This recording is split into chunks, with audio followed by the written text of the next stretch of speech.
திருச்சிற்றம்பலம். அருள் தரும் சிவகாமி அம்மை உடனுரை அருள்மிகு கைலாயநாத பெருமான் திருவடிகள் போற்றி போற்றி. எம்பிரான் கச்சியப்ப சிவாச்சாரியார் திருவடிகள் போற்றி போற்றி. கந்தபுராணத்தினுடைய 211வது பாடல், திருநகரப்படலத்தினுடைய 65வது பாடல் நம்முடைய சிந்தனைக்கு.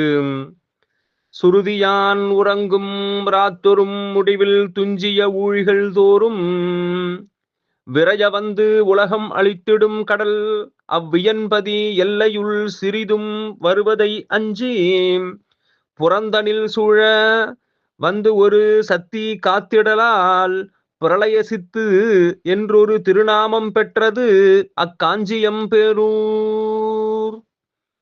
சுருதியான் உறங்கும் ராத்தொரும், பிரம்மன் உறங்கக்கூடிய இரவு நேரத்தில் முடிவில் துஞ்சிய ஊழிகள் தோறும், அங்கே ஊழிகள் தோன்றி ஒவ்வொரு முறையும் உயிர்களெல்லாம் அழிந்து மீண்டும் புதிய உலகம் வரும். விரைய வந்து உலகம் அழித்திடும் கடல், அப்போது கடலால் சூழப்பட்டு இவ்வுலகம் முழுவதும் அழிந்து போகும்.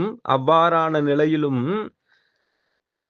அவ்வியன்பதி எல்லையுள் சிறிதும் வருவதை அஞ்சி, அந்த கடல் காஞ்சி மாநகரத்தின் உள்ளே வருவதற்கு அஞ்சி அப்படியே புறத்திலே சூழ்ந்து நிற்கும். புறந்தனில் சூழ வந்து ஒரு சத்தி காத்திடலால், அங்கே காளிகை வந்து காவல் இருப்பதனால் பிரளய சித்து என்றொரு திருநாமம் பெற்றது அக்காஞ்சியம் பேரூர்.